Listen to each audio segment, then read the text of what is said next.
नारी शक्ति का विकास कहने से नहीं, उन्हें सच्चा प्रतिनिधित्व देने से होगा। पीडीए में आधी-बाधी के रूप में शामिल हर स्त्री का सम्मान और समृद्धि हमारा संकल्प है। सशक्तिकरण यदि सामाजिक रूप से समानता देकर स्त्री को सशक्त करना है तो सबलीकरण आर्थिक रूप से स्त्री को आत्मनिर्भर बनाने का प्रयास होता है। स्त्री शब्द को इसीलिए लिया गया है क्योंकि बालिका, युवती, नारी, महिला कहने से उम्र का दायरा बन जाता है, जबकि स्त्री शब्द एक जेंडर को रिप्रेजेंट करता है। इसीलिए हर उम्र की स्त्री के लिए लागू हो सकता है। सम्मान शब्द को इसीलिए लिया गया है क्योंकि सम्मान तो हर स्त्री का सर्वप्रथम और सर्व प्रमुख प्रतिभूति यानी गारंटी होनी चाहिए। इसका किसी स्त्री की सामाजिक आर्थिक स्थिति से कोई संबंध नहीं होता। वो स्त्री है, इस नाते उसका सम्मान होना ही चाहिए। स्त्री को सामाजिक रूप से मजबूत स्थिति प्रदान करने के लिए स्त्री के सशक्तिकरण हेतु सम्मान समृद्धि से भी पहले आवश्यक है। समृद्धि शब्द को इसीलिए लिया गया है क्योंकि आर्थिक रूप से जब स्त्री बलवती होती है तो घर में वो आर्थिक योगदान भी करती है। इससे समकक्षता भी बढ़ती है। स्त्री का आर्थिक रूप से मजबूत होना ही उसका सबलीकरण होता है। योजना के रूप में इसे चरणबद्ध तरीके से लागू किया जाएगा। समय समय पर इसके संचालन सफलता का आकलन किया जाएगा और अपेक्षित सुधार भी। मोबाइल, लैपटॉप, आर्थिक सहायता, पाठशाला प्रशिक्षण के माध्यम से सम्मान समृद्धि का वो मार्ग बनाया जाएगा जो धीरे धीरे स्त्री को अपने पैरों पर सम्मान के साथ सिर उठाकर खड़ा होना सिखाएगा। पीडीए के ए में शामिल आधी आबादी के प्रति ये योजना हमारी सकारात्मक सोच का परिणाम है। स्त्री सम्मान समृद्धि योजना हम 40,000 से करेंगे शुरुआत, जिसमें बढ़ोतरी होगी हर साल। Thank you. और हमारे सभी जो सांसद हैं, युवा सांसद और भी सांसद गए हैं, हरिंदर जी भी गए थे, राजीव राय जी भी गए थे, काफी सांसद जंतर मंतर होके आए। और जब हम सभी वहां गए तो हम एक तरीके से हम सभी सांसद लोग कनेक्टेड फील किए सबसे पहले तो, क्योंकि ये हमें लगा कि हमारे ही बच्चे हैं जो अपने हक और अधिकार के लिए लड़ रहे हैं और ये कोई किसी भी एंगल से इनको प्रोवोक नहीं किया जा रहा है, कहीं आउटसाइड से सपोर्ट नहीं मिल रहा है। ये जेन्युइन और ऑर्गेनिक बच्चे यहाँ पे अपने बात को रखने के लिए आए हैं। और हम जंतर मंतर गए, हम सोनम वांगचुक जी से मिले, लेकिन जिस तरह मैं समझती हूँ सोनम वांगचुक जी को वहां से उठाया गया सफेद कपड़ों में लिपटा कर, जैसे कि कोई लाश को ले जा रहे हैं, तो जो वो सेंटिमेंट था, मैं समझती हूँ उससे हर कोई सभी को आहत पहुंची, चाहे बच्चे हों चाहे बुजुर्ग हों। सभी इस बात से बड़े विचलित हुए कि जिस तरह सोनम वांगचुक जी को, जो सत्याग्रह के रास्ते पे चल रहे थे और जो भूख हड़ताल पे थे, और मैं समझती हूँ कि हम सभी कहीं ना कहीं इस बात से बहुत ही भावुक भी हुए और इसीलिए हम सबने ठान लिया था कि 20 तारीख को हम इस आंदोलन में जरूर हिस्सा बनेंगे। लेकिन क्योंकि ऑपोजिशन पार्टी सब एक मत होती है और कई ऑपोजिशन पार्टी इस मत के लिए नहीं थी, लेकिन हम धन्यवाद देंगे अपने राष्ट्रीय अध्यक्ष जी का जिन्होंने हमें परमिशन दी।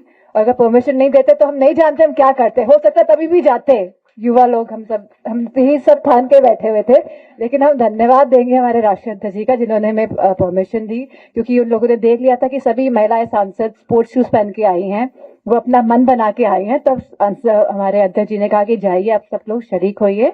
और हम लोग बस क्योंकि गाड़ियों से नहीं जा सकते थे तो हम सब लोग बस पैदल निकल गए। और जब हम पहुंचे हैं तो हमने देखा है कि इतनी भीड़ थी, इतने बच्चे थे, और जब हम लोगों ने बैरिकेडिंग क्रॉस की है तो इतना क्योटिक माहौल था वहां पे। कहीं पे बच्चों को लाठियों से मारा जा रहा था, कहीं पे करंट दिया जा रहा था, कहीं पे बच्चों के सर से खून निकल रहा था। और जाहिर सी बात है कि एक माँ होने के कारण और एक इंसान होने के कारण, हम ह्यूमन बीइंग्स है ना, तो कुछ ह्यूमैनिटी, कुछ कंपैशन तो हम सभी के अंदर है। तो इसीलिए हम चाहते तो हम वापस आ सकते थे, लेकिन हम लोग वहां पे डटे रहे, वहां पे रुके रहे। और हम लोग मैं समझती हूँ जब बैरिकेडिंग में फंस गए थे तो कई युवा सांसद हमारे जो मेल्स हैं वो बैरिकेटिंग को कूद के फांद के चले गए उस तरफ, और पीछे क्योंकि बैरिकेटिंग पुलिस ने लगा रखी थी और बच्चे ना आगे जा पा रहे थे ना पीछे आ पा रहे थे, और वहीं पे बच्चों को लाठियां बजाई जा रही थी और इतना उमस और इतना लाइक घुटन जैसा माहौल था। लेकिन उसके बावजूद भी जो हौसला बच्चों ने दिखाया उस दिन, मैं नहीं समझती जिस तरह जो इस सत्ता के जो लोग हैं, जो घमंड में जिस तरह घमंड को चूर करने का कहीं ना कहीं सभी बच्चों ने जो कार्य किया है, हम सभी उनको धन्यवाद देते हैं और उनको सलाम करते हैं। और मेरा मानना है क्योंकि हम सब महिलाएं थी, चाहे पुरुष हो कोई भी हो, इस तरह का वातावरण देखे किसका दिल नहीं पसीजेगा।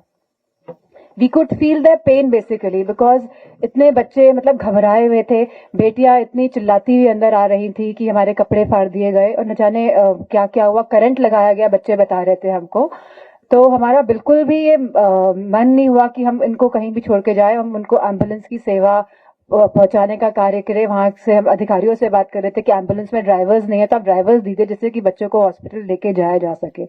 तो मैं समझती हूँ अपने आप में इस आंदोलन ने हमें भी कहीं ना कहीं बहुत शक्ति देने का कार्य किया है, क्योंकि बच्चों का जो पूरा जो एटमॉस्फेयर था और जो मतलब डरे नहीं और जो लड़े, और जो मैं समझती हूँ कहीं ना कहीं सरकार को जिन्होंने एक तरीके से एक एग्जाम्पल दिया कि कोई भी इस सरकार के विरुद्ध लड़ सकता है।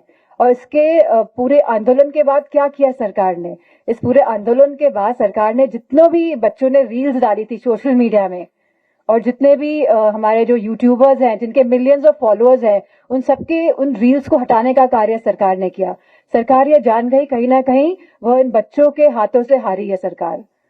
और मैं समझती हूँ एक संदेश पहुंचा है पूरे देश में, पूरे समाज में कि भारतीय जनता पार्टी को हरा सकते हैं हम लोग मिलकर। अगर हम लोग साथ लड़ेंगे तो भारतीय जनता पार्टी को हराना कोई मुश्किल कार्य नहीं है। तो मैं समझती हूँ कि ये आंदोलन एक तरीके से संजीवनी बूटी साबित हुआ है इस पूरे भारतवर्ष के लिए। Thank you.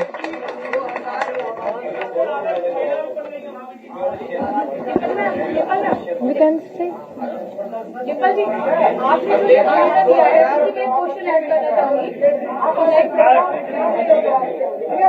नहीं ऐसा बैठो, खड़े होने में अच्छा लग रहा है, थोड़ा बोलने में ठीक रहेगा।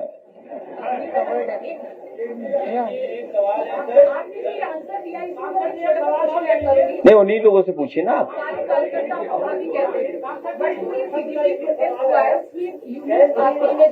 अरे वो नहीं पूछो यार। अच्छा जैन जी, हाँ जैन जी।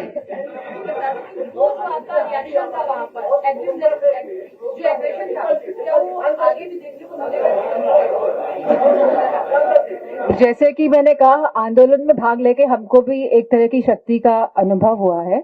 तो अब जब जहां जरूरत पड़ेगी समाजवादी पार्टी पूरी तरह से तैयार है। Thank you. हाँ क्या उन सवालों पे जैन जी के साथ समाजवादी पार्टी किस तरह से समझता है? सॉरी, सभ्यता और संस्कृति की बातों को बताया गया, जैन जी को प्रश्न किए गए कि उनकी भाषा मर्यादित नहीं है, वो पृथक थे, मुखर थे, आदि हमारी उसमें शामिल थी। समाजवादी पार्टी का क्या स्टैंड है आगे के लिए? नहीं उनसे क्यों पूछो, स्वतंत्र बनो, सबल बनो। इतना भी पत्रकार नहीं हो, किससे क्या आइडियोलॉजी पूछ रहे हो? इतना तो पढ़ के आते। सबल बनो, सफल बनो। सबल बनो, सफल बनो, स्वतंत्र बनो, प्रखर बनो, मुखर बनो, यही है संदेश इसका। सबल प्रखर, हाँ यही है आंदोलन। वो उन्होंने पढ़ा था, प्रिया ने पढ़े थे, वो स्लोगन दोबारा बोल दो प्रिया। बैठ के बोलो जोर के। उसका 1 मिनट रुको, I think it's not on. Mic on करो, अब बोलो। Be vocal, be radiant, be free, be powerful, be strong, be successful. यही मैसेज है। 2025 का एक विवाद है जो हमें भी नहीं अच्छा लगा जब वो बोला गया। एक मौलाना जी ने आप पर टिप्पणी की। नहीं देखोगे, ये आज तुम योजना पे बात करोगे, लो इन पे पूछो। The monk who could succeed Modi, इस पे नहीं पूछोगे? The Hindu monk who could succeed Modi, ये नहीं पूछोगे? and he gets up at 4 a.m. from his hard wooden bed